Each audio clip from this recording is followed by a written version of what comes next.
안녕하세요. 행복한 교회 승리하는 성도 여러분, 남가주 은혜롭게 오신 것을 환영합니다. 오늘은 40번째 함께하는 153 6월 4일 목요일입니다. 우리가 그 하루에 성경을 한 장씩 읽는 이유는 뭐냐면은 적어도 하루에 한 장은 우리가 그리스도인으로서 성경을 읽고 묵상해야 되겠다라는 의미에서 하루에 한 장씩 나가고 있습니다. 어떤 분들은 뭐 두 장씩, 세 장씩 더 나가기 원하는 분도 있을 것 같고, 또 어떤 분들은 성경 한 장에 조금 메시지를 더 깊이 들었으면 좋겠다라고 생각하는 분들도 있을 텐데, 그럼에도 불구하고 우리가 한 장, 메시지 하나, 한 장, 메시지 하나 하는 이유는 우리가 적어도 그 정도는 우리가 성경을 보고 묵상해야 되겠다라는 의미에서 그렇게 하는 것이고요. 30분 기도하는 것도 역시 우리가 오늘 믿는 기독교인이라면은 우리가 30분만큼은 기도할 수 있어야 되겠다 하는 의미로 그렇게 항상 30분씩 기도하려고 합니다. 그러니까 여러분들께서 기억해 주시고 이 153을 통해서 여러분들의 신앙의 성장이 있었으면 좋겠습니다. 그리고 이미 광고 드렸지만 이번 주는 교회 창립 기념일 기념 예배로 드립니다. 그래서 제가 여러분들에게 말씀드리고 또 부탁드리고 싶은 것은 뭐냐면은 여러분들이 이 코로나 이후로는 하나님 우리의 교회가 이렇게 변했으면 좋겠습니다. 우리 교회가 이런 교회 되게 하여 주시옵소서. 우리 교회가 이런 모습으로 새로워지기 원합니다는 한 줄 기도문을 우리 그 박상현 목사님한테 보내주시면은 그 모든 기도문을 모아서 이 주일날에는 그것으로 가지고 우리가 공동 기도문을 좀 만들려고 합니다. 그러니까 여러분들께서 기억하여 주시고 적어도 금요일까지 우리 박상현 목사님에게 한 줄 기도문을 보내주셨으면 좋겠습니다. 오늘도 우리 계속해서 기도할 텐데요. 오늘 우리가 기도할 때는 우리가 살고 있는 캘리포니아와 미국을 위해서 계속해서 기도해 주시기 바랍니다. 하나님, 이 땅 가운데 하나님의 나라가 임하게 하여 주시고 소란과 소유가 있는 이곳에 예수 그리스도의 평강으로 덮일 수 있도록 도와주시옵소서. 여러분들이 기도해 주시기 바라고요. 또 어떤 분하고 어제 통화하면서 안 얘기인데 153을 통해서 그동안의 시간을, 신앙을 돌아보는 귀한 시간이 되었다라고 하시면서 참 좋았다라고 이렇게 말씀하시더라고요. 하나님, 이 153 시간에 우리가 계속해서 하나님께 나아가면서 하나님과의 교제가 깊어지는 시간 되게 하여 주시옵소서. 여러분들이 또 같이 그렇게 기도해 주시기 바랍니다. 여러분들의 기도와 참여로 153이 자라고 153이 자라면서 또한 여러분들에게 계속해서 선한 영적인 영향력을 미치기 원합니다. 오늘 이 모든 기도의 제목을 모아서 우리 같이 한번 좀 찬양했으면 좋겠습니다.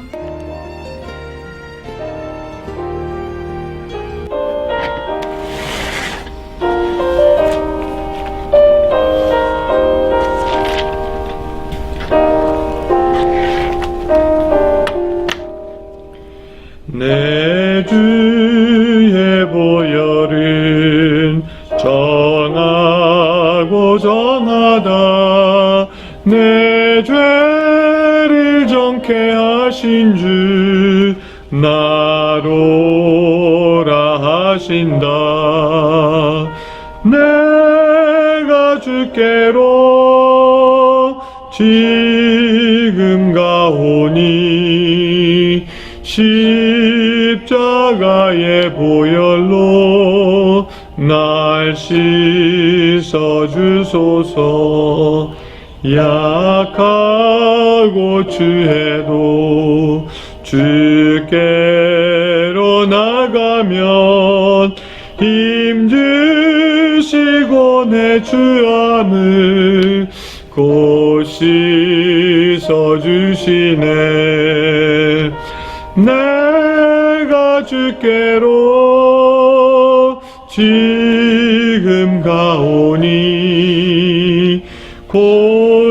십자가의 보혈로 날 씻어주소서.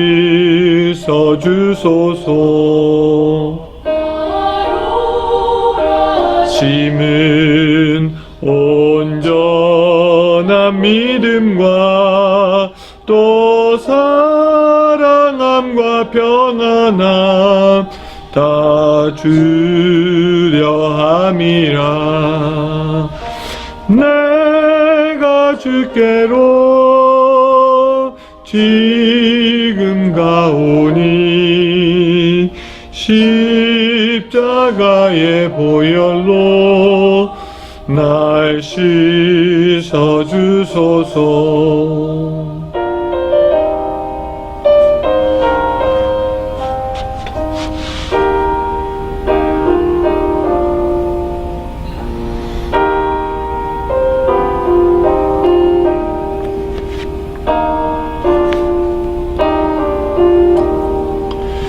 큰 죄인 복받아 살 길을 얻었네. 한없이 넓고 큰 은혜 베풀어 주소서. 내가 주께로 지금 가오니 십자가의 보혈로 날 씻어주소서. 그 피가 맘속에 큰 증거 됩니다. 내 기도 소리 들으사 다 허락하소서. 내가 주께로 지금 가오니 십자가의 보혈로 날 씻어주소서. 아멘.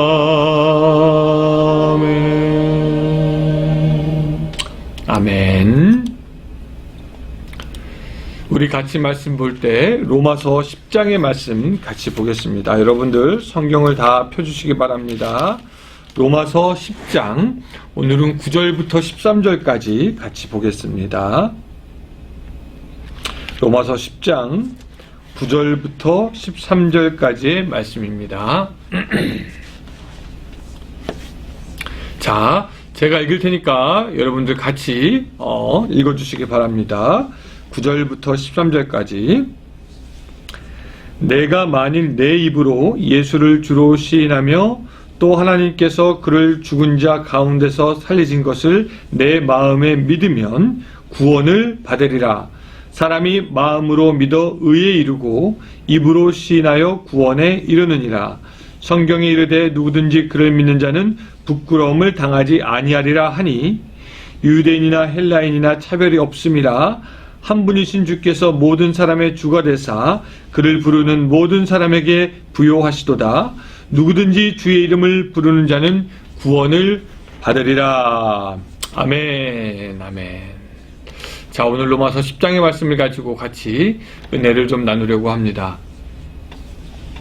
이 로마서 처음부터 이 사도 바울은 계속 유대인들에게 책망하는 것처럼, 또 때로는 권면하는 것처럼, 때로는 무엇을 이해시키려는 것처럼 계속 이야기를 하고 있는데, 그 중에 한 가지가 뭐냐면은 유대인들이 율법 지키는 것을 계속해서 부정적으로 이야기하고 있습니다. 여러분들도 아마 이쯤 되면은 왜 유대인들이 율법 지키는 것이 왜 문제인가? 사실 율법이 선한 것인데 그 율법을 안 지키는 것이 문제이지 지키는 게 더 문제가 될 수가 있나라고 생각할 수 있을 것입니다. 율법을 지키는 것이 원래는 좋은 것이지만 이 유대인들은 잘못된 방법으로 율법을 지키기에 몇 가지의 부작용이 일어나게 되는데, 그 부작용을 먼저 좀 여러분들과 살펴보면 이런 겁니다. 한 4가지 정도로 정리가 되는데요. 첫 번째, 유대인들은 율법을 지킴으로 공로주의가 생겼습니다. 우리가 율법을 지키기 위해서 이렇게 노력한다. 구원받으려면 이 정도는 해야 되는 것이 아니냐. 자신의 행위와 공로에 대해서 그것을 의로 여기는 그런 공로주의가 생겼고요. 두 번째, 그들은 외식주의가 생겼습니다.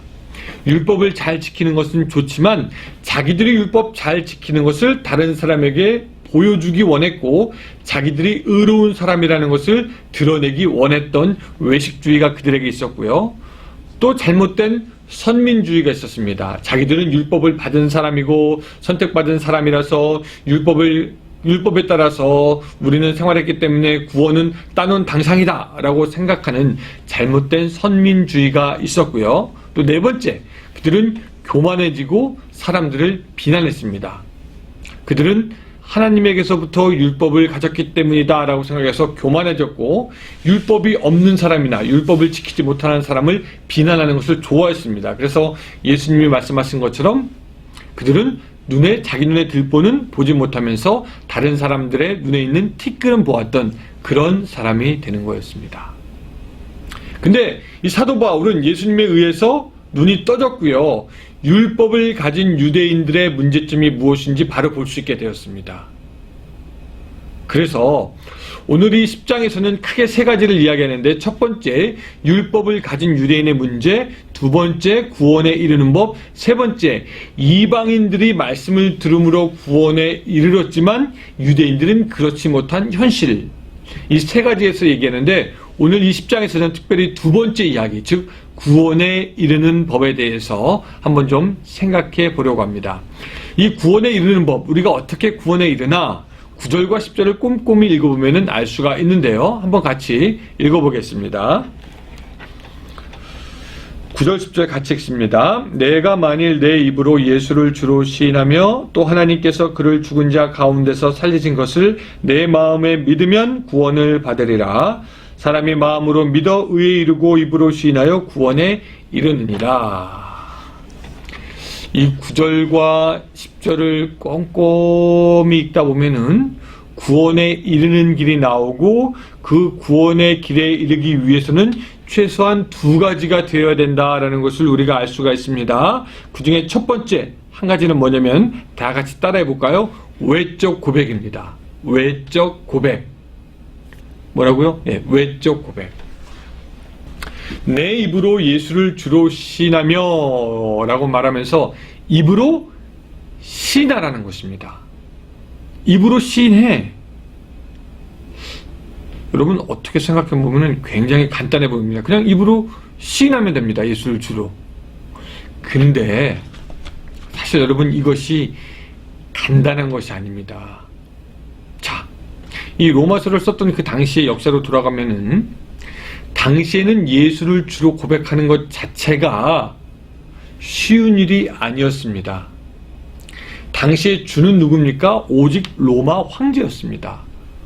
로마는 그 지역에 있던 모든 종교들을 다 핍박하지 않았습니다. 어떤 종교를 가져도 좋은데, 황제가 주라고만 인정하면, 신이라고 인정하면은, 하나님이라고 인정하면은 너희들 그 종교를 가져도 상관없다라고 이렇게 이야기를 했습니다.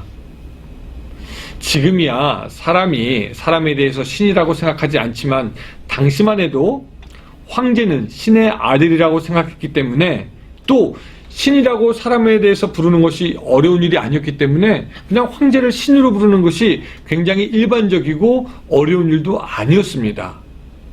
근데 그런 사회적 배경에서 예수가 주다라고 시인하고 선포하는 것은, 이것은 로마 제국에 대한 반항이고 반역이고 완전히 세상을 등지겠다라는 그런 고백이었습니다. 요한계시록에 나오는 성도들처럼 핍박도 감수하겠고 나는 모든 경제적인 활동도 포기하겠다. 그러니까 순교적인 각오가 없으면 함부로 고백할 수 없는 것이 예수는 주님이시다라는 그런 고백이 됩니다. 여러분, 그 고백의 무거움, 그 진중함과 엄중함은 사실 지금도 마찬가지입니다. 그냥 입으로만 예수는 주님입니다 라고 고백할 때 그 고백이 정말로 온전한 고백이 될 수가 있는가? 그 온전한 고백은 예수님이 주님이시기에 우리는 세상을 등져도, 세상을 포기해도 주님만 따르겠다라는 마음의 각오와 결단이 있을 때 할 수 있는 그 고백이야말로, 그 고백이 진정한 고백이 된다는 것입니다. 여러분 알죠? 교회에 오래 다닌 사람은 예수는 주라고 고백하는 것이 얼마나 쉽습니까?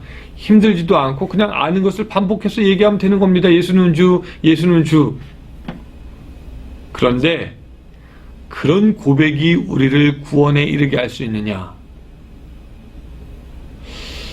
여러분, 우리들의 고백은 예수님은 나의 주님이시니 나는 모든 것을 포기하고 내려놓아도 좋습니다. 그것을 외부적으로 담대하게 다른 사람 앞에서도 할 수 있는 고백이 있어야 되고요. 그 고백이 바로 진정한 고백이고 구원에 이르게 하는 고백이 되는 줄로 믿습니다. 가끔 사회생활 하는 사람들 보면은 자기가 기독교인인 것을 숨기고 잘 말하지 않는 사람들이 있다라고 합니다. 그런 사람들이 그냥 일주일에 한 번 교회 와서 하는 그런 고백 말고 만나는 누구에게든지 예수는 주라고 고백하면서 세상이라도 기꺼이 등지고 갈 수 있을 듯한 그런 고백이 오늘 우리에게 필요한 것입니다. 그렇게 볼 때 여러분들의 고백은 어떻습니까? 사람을 만나서 공개적으로 야 나는 세상을 등지고 예수님을 주로 알아서 그분만 따른다라고 하는 그렇게 담대하게 할 수 있는 그런 고백이 여러분들에게 있습니까? 아니면은 그냥 필요할 때는 조금 눈치 보다가 베드로처럼 나는 네가 무슨 말을 하는지 알지 못하겠다라고 하는 그 말하면서 고백의 자리를 피하시겠습니까? 저는 여기서 예수는 주라는 그 입술의 고백이 저는 이렇게 이름을 줬으면 좋겠어요. 그것은 순교적 고백이다. 사람들이 모두 예수님을 떠날 때라도 나는 주님을 주로 선포하는 그런 그 고백, 그런 순교적인 고백, 어떤 상황에서든지 할 수 있는 그 고백, 모든 사람을 만나다 할 수 있는 그 고백이 오늘 여러분들의 입에서 선포되어지기를 주님의 이름으로 축원합니다. 예, 구원에 이르기 위해서는 그런 고백 한 가지가 있어야 되고요. 또 한 가지는 뭐냐면 내적 확신이 있어야 됩니다. 뭐냐면 내적 확신입니다. 본문에 의하면은 하나님께서 그를 죽은 자 가운데서 살리신 것을 마음에 믿어야 하고 그것을 마음에 믿을 때 의에 이른다라고 말씀하고 있습니다. 예전에도 한번 말씀드린 것 같은데 이 교회 안에도 예수님께서 육체로 부활했다라는 것을 믿지 못하는 사람들이 있습니다. 그냥 영혼이 다시 살아난 거 아닙니까? 아니면은 제자들이 예수님을 워낙 그냥 그리워하니까 그냥 예수님이 죽었다 살아난 것으로 착각하고 헛것을 본 것 아닙니까? 라고 하면서 자기 나름대로의 경험적, 역사적, 과학적 추리를 하면서 얘기합니다. 예수님의 육체적인 부활이 진실이 아니라고 믿는 사람들이 교회에 있습니다. 그런데 우리가 알아야 하는 것이 우리가 이 확신이 없다면 사실 우리는 죽은 자를 살리시는 하나님의 능력도 믿지 못하는 것이고 다시 살아날 것이라고 예언하셨던 예수님의 말씀도 믿지 못하는 것이기에 이 확신이 없으면은 그저 교회를 다니는 사람은 될 수 있어도 진정한 크리스찬이냐에 대해서는 여전히 의문을 품을 수밖에 없습니다. 하나님이 그를 죽은 자 가운데서 살리셨다는 것을 믿는 것은 실제적으로 예수 그리스도의 십자가에서 피 흘리심으로 속죄 사역이 완성되었다라는 것을 믿는 것이기에 이것을 믿을 때 의에 이른다고 성경은 우리에게 말씀하고 있습니다. 사랑하는 성도 여러분, 여러분들에게는 그런 내적인 확신이 있습니까? 예수님은 육체로 부활하셨다. 요새 사람들이 구원에 이르는 것에 대해서 되게 쉽게 얘기합니다. 심지어는 이런 얘기도 하잖아요. 목사님 그냥 평생 자기가 그냥 하고 싶은 거 다 하다가 죽을 때 몇 시간 전, 심지어는 죽을 때 몇 분 전에 예수님을 주로 고백하고 마음으로 믿으면 구원받는 거 아닙니까? 라고 그냥 구원으로 가는 것을 어떤 역에 가는 티켓을 사는 것처럼 굉장히 쉽게 생각하는 사람들이 있습니다. 하지만 복음은 누구에게나 들려지지만 그 복음을 받아들이는 사람은 따로 있고요. 누구든지 주의 이름을 부르면 구원받지만 그것이 복음이니까. 그러나 그 이름을 제대로 알고 부르는 사람은 없고요. 오늘 이 성경의 말씀대로 순교적 각오, 주는 그리스도십니다라고 그 순교적 각오를 하는 그 고백을 하는 사람들도 많지 않을 뿐만 아니라 예수님은 죽은 자 가운데서 살아나셨습니다라고 하면서 내적인 확신을 가진 사람도 찾아보기가 쉽지가 않습니다. 여러분들은 어떠십니까? 순교적 고백하십니까? 내적인 확신이 있으십니까? 이 두 가지가 여러분들의 평생에 항상 함께 있어서 하나님 앞에 서는 날 두려움 없이 기쁨과 사랑으로 예수님을 만나 뵐 수 있게 되기를 주님의 이름으로 축원합니다. 구원의 길은 간단한 것처럼 보이지만 결코 간단하지 않습니다. 고백과 확신 속에서 여러분들의 구원을 날마다 이루어 가시기를 주님의 이름으로 축원합니다. 기도하겠습니다.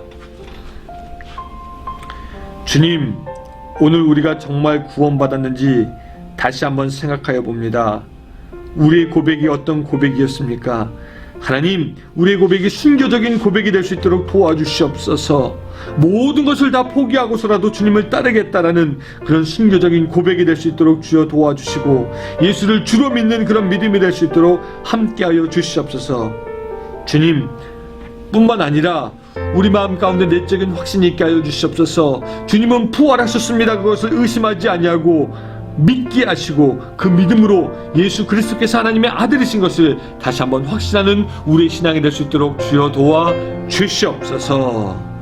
주님, 고백과 확신, 이 두 가지가 항상 우리에게 있어서 천국 가는 그날까지 우리를 지켜주셨기를 간절히 바라옵고나며 예수님의 이름으로 기도드리옵나이다.